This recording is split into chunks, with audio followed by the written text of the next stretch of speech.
give me a mic? Good Lord, you guys don't know me very well. No. We need a little beat rhythm over there. I've been talking you up all day, so no pressure. Right. We got off the phone and I was like, but yes, We'll very see. excited. Good. We'll appreciate the opportunity. Yeah, thank you.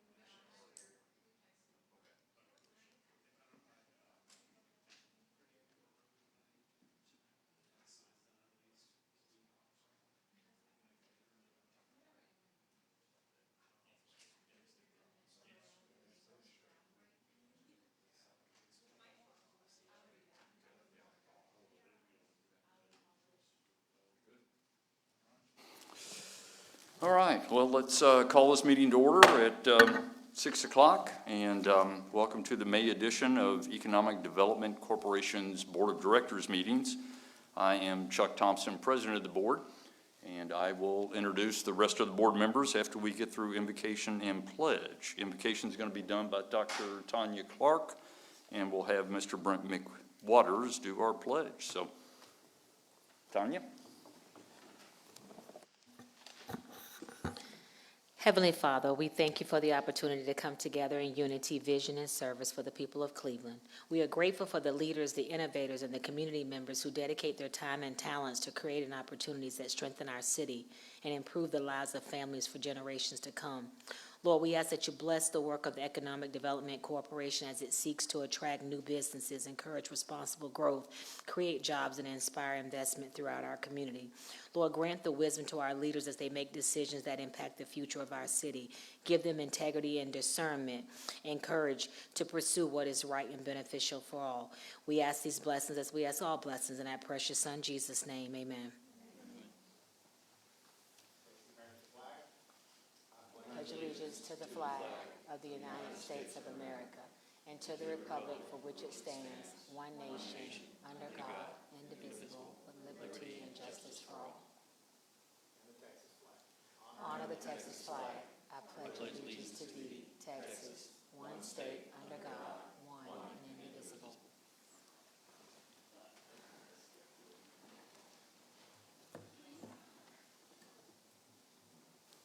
All right, we'll go through introductions now. To my far right is Mr. Michael Buckley. Unfortunately, Miss Michelle Wyatt is absent this evening. Next to the empty chair is our newly re-elected city councilman, Mr. Brent McWaters. Congratulations, Brent. Go to the far left here, Miss Sharika Lewis just walked in.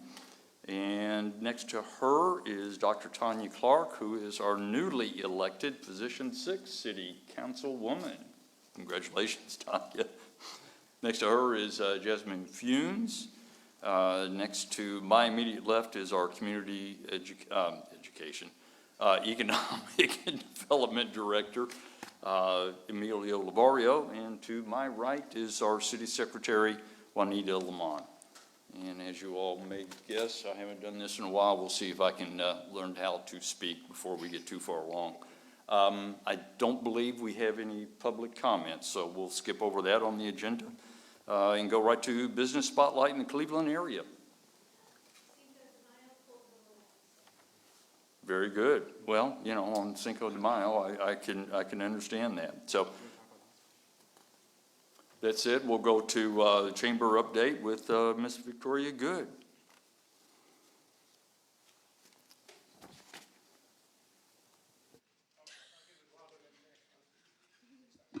Well, these days it's Victoria Good and Max Good. Hello, everyone, and thank you all so much for allowing us to be part of your meeting. I just want to say, first off, thank y'all. Because of the partnership that we have with the city and the EDC, we are able to do just so much more than we've ever done. I know y'all can see that, so I want to say thank you to the board. I want to say thank you to Emilio, to Heidi, to Courtney. I really am thankful for the fact that we all work together really well, and we've got a lot of good stuff coming up. And anyway, so Pedal in the Pines. Coming up. We're meeting for that next week. So I also want to say thank you for helping us out. Y'all sponsored some scholarships that we're giving out to some CTE students. We do this every year, but this year we had tons of applications, and we wanted to be able to give more scholarships out. So I reached out to Emilio, and y'all made that happen. So thank y'all so much. Tasha, Chuck, and Emilio will be at the senior night tomorrow night for Cleveland ISD, and they will be presenting those scholarships. So how many did we do? We did 12 scholarships out of, I think, over 20 applications maybe. And it was 5,000 that y'all gave, and then we had an additional 500. So again, thank y'all so much. Upcoming events, we've got National Day of Prayer, of course, is happening this Thursday. Our luncheon is next Thursday, and we're doing our nonprofit feature. If you've come to that before, what we do is we have 3 of our nonprofit organizations that are members, and they get to speak about what they do. So this month we're doing AIM Team Camp, the VFW Post 1839, and Pathways to Puzzle Pieces. So they will all be speaking that day. Also, we have invited any nonprofit to come and set up a table if they want to display information or things like that. We also have our 4th annual Women's Brunch, which is happening on Friday, May 22nd.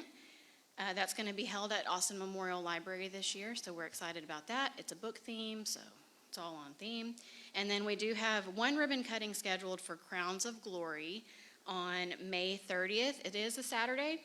It's going to be at noon, I think. I will double check that, but we have some time. It's at the end of the month. And then we are working on a few more ribbon cuttings, so I'll definitely let y'all know when those are scheduled.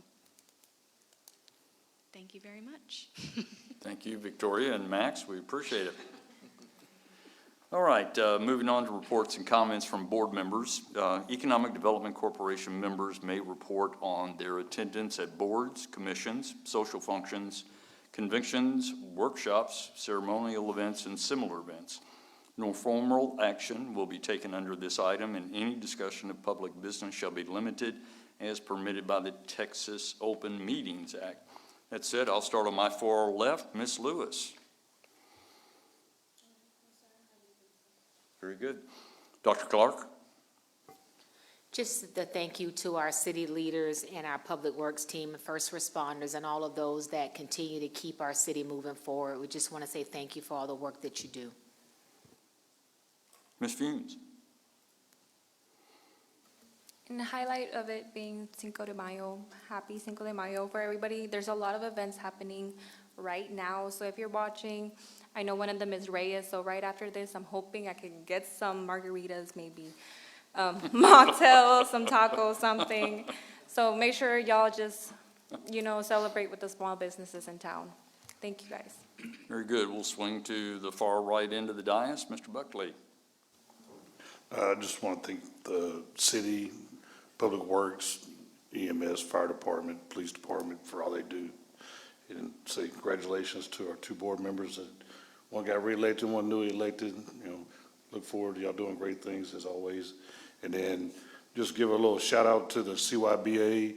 They're having their award ceremony tonight. It's been a little while since I helped coach, and this year I got to do it again with my granddaughter and really enjoyed it. So just want to give a shout out to that organization and the kids.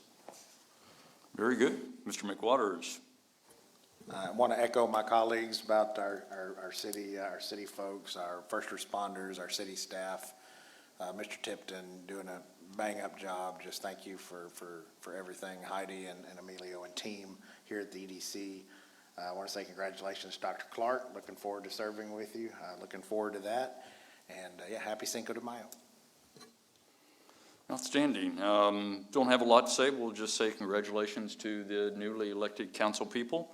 And as always, thanks for the city and the first responders, and also for our EDC staff for making me look far smarter than I actually am. Anyway, we'll move on with that and bring up the director's report.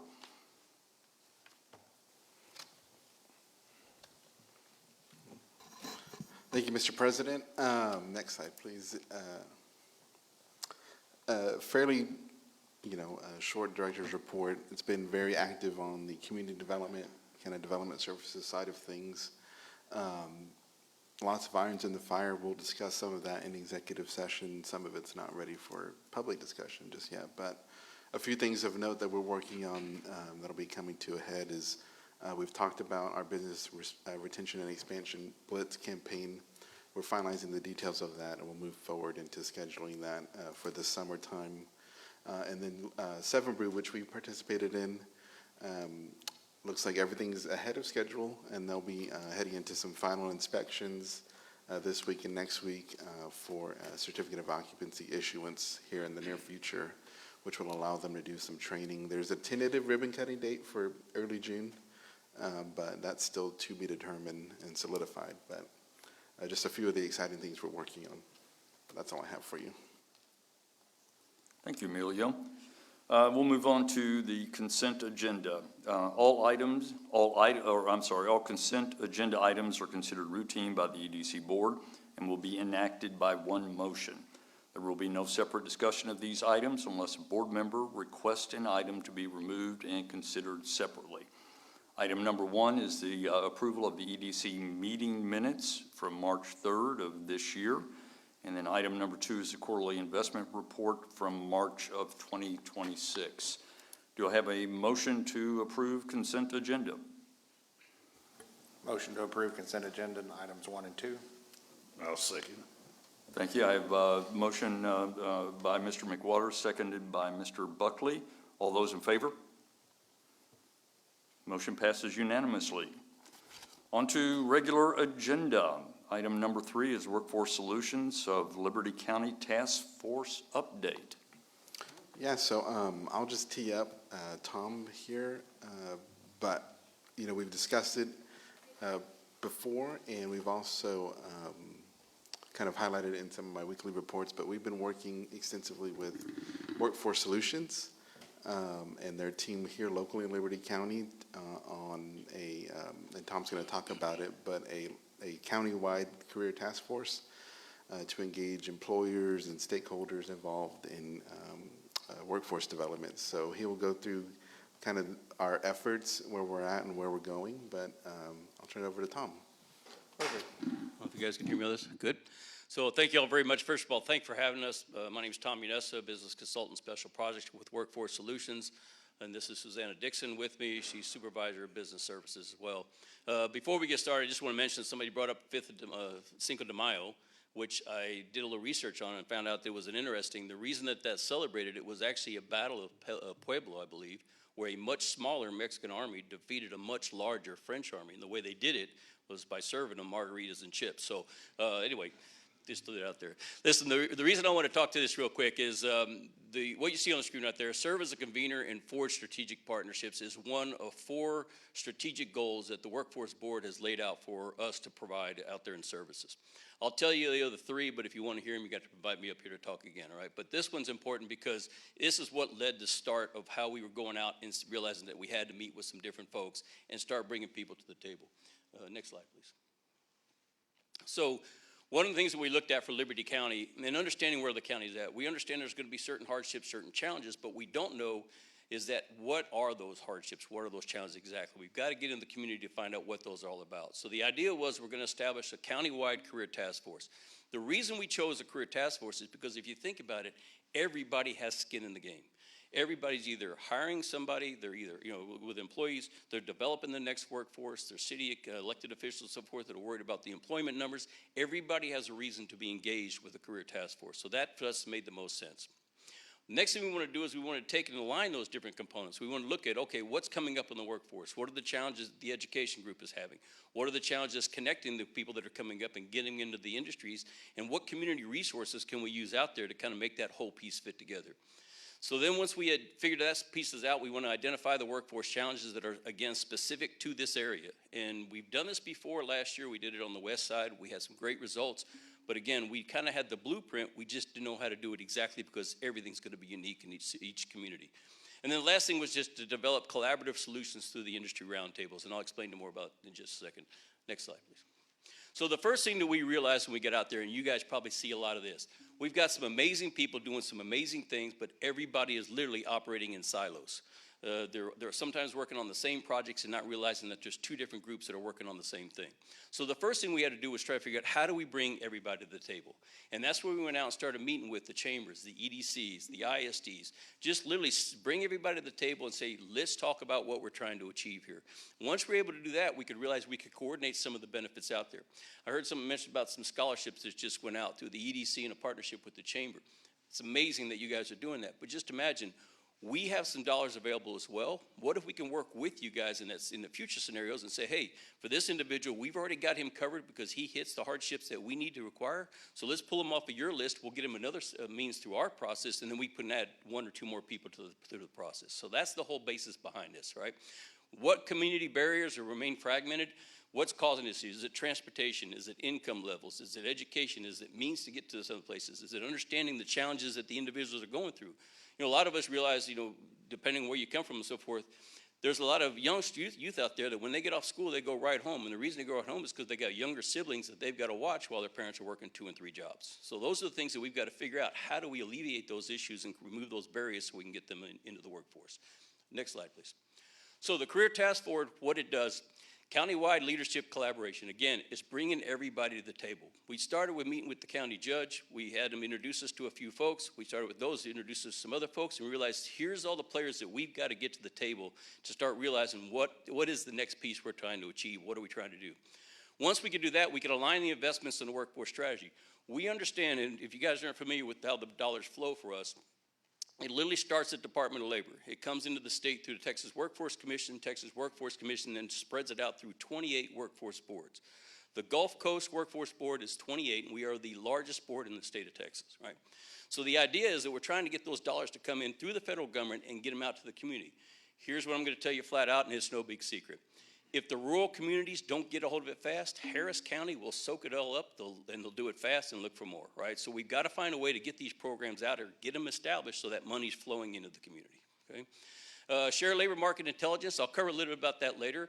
It has to do with some of the folks that we got, the economists that work for Houston Galveston Area Council. They're able to provide some data that usually, especially from the EDC perspective and even some companies, that might help alleviate some of the questions that you got out there as far as data's backing it. So we'll cover that in just a second. And then develop some employer-driven solutions. One of the first things we realized when we started working off the career task force and that broke into round tables is that we at Workforce know how to post. We know how to post positions. We know how to work with recruiters. We know how to help people with their interview skills. What we don't know is the specific challenge that a hospital's having, specific challenge that a manufacturer's having with the people they're trying to hire. We've got to get them to the table with us so they can tell us this is exactly the problem we need to, so then we can go back and figure out a solution. Next slide, please. So what does that actually look for? When we put it all together, and the reason we used a wheel here is because we wanted everybody to understand that there is no single hub. The hub is the actual challenge. Everybody else just becomes a spoke, a resource, whether that be the community, the workforce solutions, the chambers, trade schools, colleges. Everybody is literally looking at what can we do to contribute and what resources do we have to contribute that can solve the actual problem, which is the workforce challenge that community is experiencing. Within that, then, we can look at training programs that can offset some challenges. We can look at career pathways and literally building pathways. Let me give you an example of a career pathway. A lot of people, when we go into schools right now, will ask, who here is interested in healthcare? And every time, it's 60 to 70% of the hands will come up. And then the next question, who here has got $160,000 in 6 years to go towards that degree? And a lot of the hands come down. For those individuals, we have to find a different path. We have to say, hey, for them, it's not going right into a 4-year college and then into nursing school and then going right to work. For them, we've got to get them into the industry, maybe get them up to speed with their CNA and continuing their education to become a phlebotomist and going on up to where they finally get to the degree, the level that they're looking for, which should be registered nurse, right? So that's what we're talking about, creating career pathways, and we have dollars available to back that. We can get those people skilled up and so forth to get them into that. That's done through internships, partnerships, which I'll cover a little bit as well. And then the employee partnerships, the biggest thing is that private money is the money out there that can really help the community, right? They're already spending it on their careers, on their employees and so forth. We want to find a way to remove some of the risk, but at the same time, they've got to invest in their own people as well. So we've got to make that partnership happen. Next slide, please. So first thing we did when we got together, we understood this, and we learned our lesson before, and Dr. Clark can probably speak to this as well. We realized that the first semester, and we were in last year, we did some amazing things. We were able to connect with the schools. We were able to find out what the students were interested in. We arranged field trips. We got them out to the hospital. We got them out to a solar farm. We got them out to whatever things that they wanted to be exposed to as far as possible career paths. We had a great relationship going with the school district, and then the second semester, they said, hey, guys, we can continue some of this stuff, but understand, late February, early March, we're going to ghost you, and you will not hear from us again until June, and they were dead to their word. We would not return emails, nothing. They would just get so busy with the state testings and all the other things they've got in the curriculum, it was hard to do.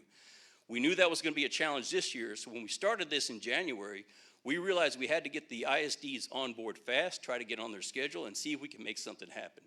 What we didn't want to do was postpone this till next year, because then we've got a whole group of seniors that are graduating and aren't going to have the benefits of the resources. So we want to make sure that we alleviated that. Kind enough to get Cleveland ISD was on board, Liberty ISD was on board. We're now having a job fair here at the Civic Center scheduled for the 18th.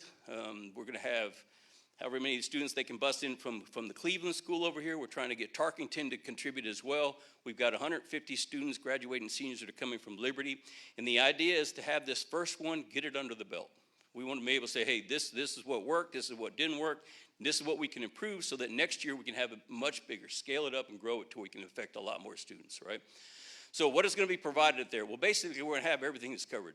We're going to have summer job opportunities for those that have a college path in front of them. They just need work for the summer, and then come the fall, they're headed off to school. So we need to be able to find jobs and work for them for the summer.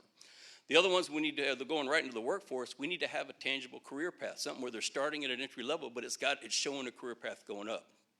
And then the other thing is resource partners for those, and let me tell you what, there's a lot of them that are graduating and they're just not sure what they want to do next, right? So we got to have some resources out there that says, hey, you can either go to vocational schools and gear up to this trade, you can go into different resources and so forth. We want to have those partners there to have that discussion as well. Next slide, please. So let me cover then what Workforce Solutions does in addition to some of the stuff we're doing here. So our core services, obviously we do the free job postings in the state workforce, Work in Texas database. We are probably the best kept secret in Texas. We have all these services available, and people don't understand it doesn't cost a dime. And when I say it doesn't cost a dime, it's already being paid for in taxes, right? It's through your unemployment insurance taxes that this is covered. But the fact is that people can use our services and it doesn't cost anything. It doesn't cost the job seeker to come in and get their application, their resume worked on, go through some interview skills, learn how to dress, learn how to act, learn how to improve their odds for getting the job. It doesn't cost the employer to post on our site to get people coming in that just got laid off or have availability and so forth. So we want to make sure that we're connecting there first, getting the community to start using what's available and already out there for free. We can also run the job fairs, which we're talking about with the students. We mentioned another one that we were talking about with the chamber as far as coming up in the next couple of months, doing something else just for the community. Hiring events, difference between a job fair and a hiring event is where a hiring event is for one employer. We'll set it up to where we'll just bring in people in to do their interview process for a single employer who might be hiring 35, 50 people. And then career expos. Work-based learning, paid work experience. Now this is where the money starts coming in. There's a program out there, and we've all had this. We've had individuals come up right out of school, all excited. Hey, I'd love to work here. I've seen this place for years. I'm finally 18. Can I get a job here? Well, where did you work before? Well, no, this will be my first job. That's cute. Go work somewhere, get a little experience, come back and see us when you've seen it, right? It's a catch-22. How do they get the experience if they can't get the job? How do they get the job if they don't have the experience? We understand the challenge. So what we do with paid work experience is we actually hire the individual ourselves. We cover their salary, we cover the workman's comp. We ask the business to give them that first level of business experience, right? Now, it's part-time. It's 30 hours, up to 30 hours a week, 240 hours. At the end of the program, the individual realizes the program's over. They're going to thank the employer and say, hey, appreciate the experience. When they go to the next job, they get to say, where'd you work before? Oh, well, I worked for the City of Liberty. I worked for the EDC. I worked for the chamber. I worked for the school. Whatever that previous job was for the PWE, right? The benefit to the company is they're getting a first look. They're getting a young individual that, hey, this one picked it up well, they're smart, they got along with the team, they had a great attitude, we want to bring them on full time. Well, when you do that, if there's a career path associated, we roll them right into what's called an on-the-job training program. Now they're on the company's dollar, they're on the individual employer's dollar, but we're going to then reimburse the first 400 hours up to 50% of their pay. Again, to remove some of that risk to get somebody skilled up and get them into the workforce. Hell, who knew about that in this room? Probably nobody. Again, the best kept secret. These are dollars that are coming in through the federal government that just aren't getting out to the community, but Harris County is soaking it all up. So we've got to find a way to get some of these companies on board. Registered apprenticeship gets a little more intense. That's actually a federal program. With a registered apprenticeship, when you get into that, it actually has a school piece attached to it, so individuals got to go to school part-time and go to the job, on-the-job training. But when they're done, they actually get a certificate that helps them in the process, okay? Next slide, please. So, I mentioned this before, labor market information. Harris County, the HGAC, Houston Galveston Area Council, has 3 pretty impressive economists. And I say they're impressive because when they send me over information, no idea. I need somebody to explain it to me. But they will literally run reports and all kind of data. This data up here was the data they ran for Liberty County in general, so you can kind of see total employment, what they're looking at occupations, the annual wages, 5-year growth plans. This is just a small summary of the information that's available out there. So as you're starting to plan what's coming, and let me tell you what, you guys already know what's coming. Houston's coming whether you like it or not. The growth is going to come here. You're either going to be in front of it or you're going to be behind it. So this information will help you start looking at, okay, we see that there's growth in this sector and growth in this sector. What can we put in place in the county that's going to get us ahead of that curve, right? And this is where this information comes into play. Next slide, please. A little bit more on this here is just showing educational services. These are the actual jobs and projected growth that we're seeing in the area right now. That's the highest. This is one that that threw us off a little bit. Healthcare is usually in the top 1 or 2. Education is usually up there as well. We see education up there, but healthcare is not. So where's the downside? What's missing out here in healthcare that we need to try and look at bringing that up to speed for the growth that's coming? Obviously, construction is going to be here. Construction is going to continue to grow as the pieces come ahead of it. But the challenge is, do we have the systems in place right now to get those trades up to speed so when those companies move into town, they're using local labor forces to build those buildings, right? Next slide. So, what does success look like? Well, first and foremost, start with the next up-and-coming workforce. The students understand the local career opportunities that are in front of them. Right now, the world is their oyster, right? They're getting all kinds of things exposed to them every day and Sunday. They need to see that there's options out there that are available to them and don't cost them any money. Just step into our offices and we'll help you out. Let us get into the programs. Let us show you some money to get you geared up and your skills set up. Let us find a way that we can make sure that these individuals are getting to where they need to be for the next jobs that are coming. Employers shape the talent pipelines. Well, the employers are the ones that are telling us what they need. Hey, I've got high-end machinery coming, CNC machinery that's coming in. I need specific skills to operate this machine. All right, well, you're investing $250,000, $300,000, $1 million. Gulf Inland project, I think, is 3,800 square feet. We were talking about before. You guys got an 800-acre one here, 300 acres and 800 acres here, right? Those companies that are coming in are spending millions of dollars. Well, you don't think that $50,000 going over the school to get people ramped up for to be your next employees would be out of the question? It's an option for them, right? We've got funds available through TWC and so forth that can help out with that. We just need those individuals to know about it. Education aligns with the industry demand. Obviously, what's coming, we want to make sure that the folks are gearing up for it. They know what's looking down next. Eli Lilly's putting $6.4 billion into a program down there. For those that are interested in healthcare, chemistry, science, and so forth, how do we gear them up? You don't mean to tell me that we went to Eli Lilly and said, hey, out of the $6.5 billion that you put in here, can you kick over $100,000 to Liberty ISD so they can get these kids up to speed for your program? It's a conversation that can happen, right? There's a shipbuilding contract that's just going into Galveston right now. They think that they're building 3 large icebreaker ships. It's going to take over the next 5-10 years to do that. Do we have the skill sets and so forth to get the kids up to speed so they can go down there and make some pretty good money? That's the stuff we're looking at. Stronger local economy and workforce mobility. That's the end of the game, right? So if we got everything working and all 8 cylinders are firing, now you know as the kids are coming up through school, they're going right into the industries, or we're already getting exposed to them through our programs. They're getting jobs through the OJT program. We're offsetting the risk to the employers by throwing money at them, and we've got a system that's moving in the right direction.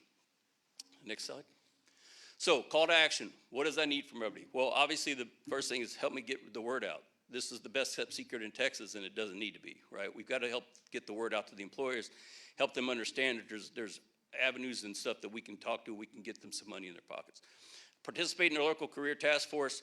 We've been trying to grow the meeting, and it's kind of funny. The joke that's going around with the career task force is I'm literally running out of things to sing and dance about. I need the community to start telling me what some of the problems are. I keep trying to bring entertainment to the meeting, but at the end of the day, we've got to get into local community facts and what actual challenges are happening. Have the becoming an improved PWE site. So right now the challenges that we have, and we've seen this with the ISDs, and when we're talking about the field trips that we're going to start with them next in the fall, Some of the stuff that the kids are interested just does not exist in Liberty County. It's not here yet. We literally have to get them on a bus and take them down to where the jobs are, right? So what's the first thing we can do? Well, let's get them some experience, some viable experience, not just the fast food wrestler. Let's get them on board with the city council. Let's get them in here where they're working at the city for part-time work.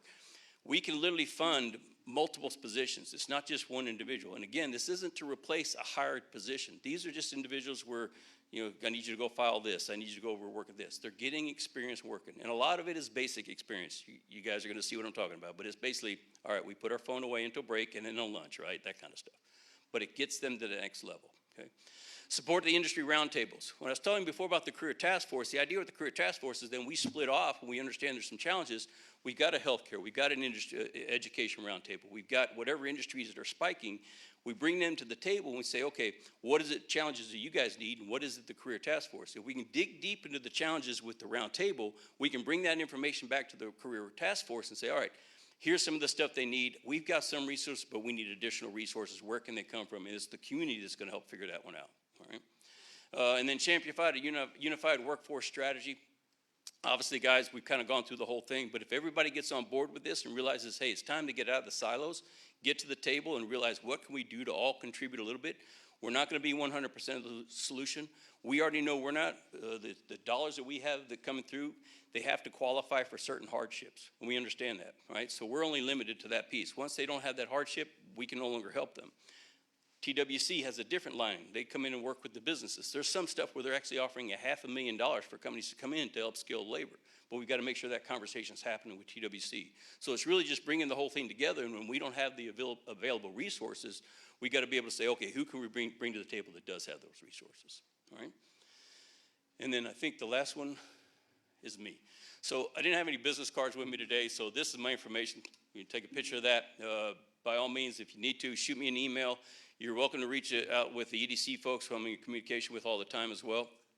But the idea, guys, is we want to start building the community for things that are coming. So that being said, do I have any questions on some of the stuff that we covered?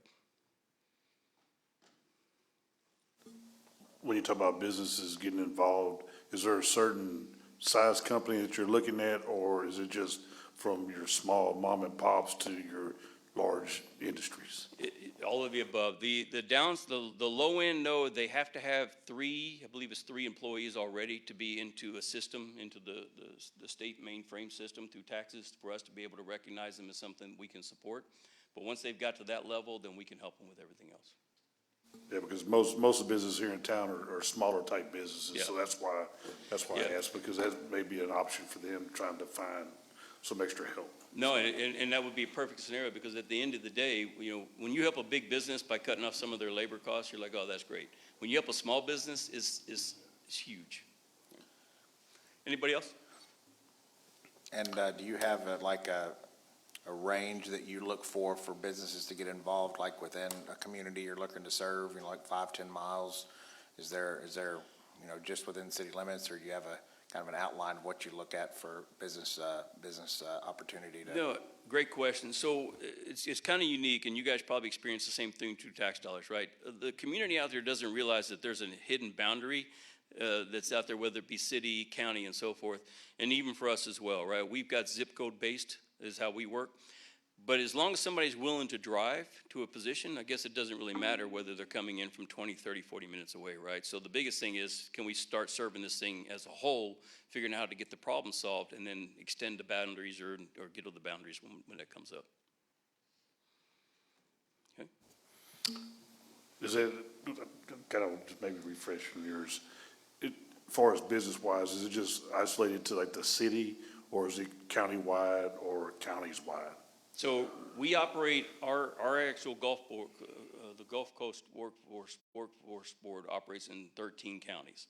The north one being Walker County, Liberty County is the other kind of the piece of that, and then everything works down from there to Galveston, as far out as Matagorda and Wharton counties to the west. Okay, so now to your question before, if you extend past Walker outside of those counties, we have a hard time helping the business, but we can certainly help the business here if employees are coming from those counties. I do have a small question. Yes. For an employer to say if they want to do the RA, I think it's the, Registered apprenticeship? yes, how complicated is that process for an employer to do? It's not that it's complicated, it's time consuming, right? So we've got to get some things worked out. There are certain criteria that has to play. We've got to make sure that there's some level of a educational piece, whether that be at a community college or that the business itself is running it, but it's literally a classroom environment. So we've got to put those pieces together. What we recommend everybody doing is start with paid work experience. That gets you through the process, gets you into the system. There's another piece that comes off paid work experience where in the summertime, we work with the special needs. So the program's called Summer Earn and Learn, SEAL program. And during the summer, it's where we actually have individuals have either cognitive skills or mental issues and so forth. We actually put them out in the workforce as well, and we cover the cost of it, right? So the idea is start with that paid work experience, and then let's get us understanding the business and what they're trying to achieve. Are they looking for an OJT to go to the next level as far as, and completely bypass that and go right into that? Or do they have a system set up where they're looking for a registered apprenticeship, in which case we can have that good discussion as well. The biggest thing is having the communication. Sounds great. I'll definitely shoot you an email. So Perfect, thank you. Okay, anybody else? Just to echo everything that Tom's talked about, well, I just want to thank him for being kind of militant about all these opportunities and bringing us together for the very important dialogues. So we appreciate you and your expertise, and we look forward to actually collaborating with them on some of our business retention and expansion visits as we talk to some of the larger employers in our area and including them on our team. And I just want to thank Heidi for helping. We've attended all of the meetings so far, Yep. so I haven't been able to attend all of them, but Heidi's been able to represent us very well. So No, she's been great. We do have the job fairs coming up on the 18th. We could use some help for local businesses, so if you've got some connections, please let us know who that is. We'd love to have them at the job fair as well. We're going to bring in some folks from the Houston area too, so it's going to be a pretty significant thing, but we want to make sure locals represented as well. All right? And I just want to confirm, is that May 18th or June 18th? May 18th. May 18th, okay. Yep, 2 weeks. At the Civic Center. Is that it? I think so. All right, Thanks, Tom. everybody. Appreciate Yeah. you taking the time this evening to come up and sharing the information with us. Love doing it, and I appreciate the opportunity. You guys are welcome back. We got 3 other things that we can talk about in the challenges, but I'll leave that for the next ones, all right? Okay. All right, folks, we're moving on to closed executive session. The City of Cleveland Economic Development Corporation reserves the right to adjourn into executive session at any time during this meeting to discuss any item on the agenda as authorized by the Texas Government Code sections. The following code sections all begin with 551, so I'll ignore that and go on to the other subsections. So Code Section 551.071, consultation with attorney is .072. Deliberations about real projects is .073. Deliberations about gifts and donations is .074. Personnel matters .076, looks like it cut off there. Deliberations about security devices .087. That said, it is, 6:36. We will adjourn to executive session.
7:30, oh, back from, We do have. well, I'm sorry, that's right, we do, yes.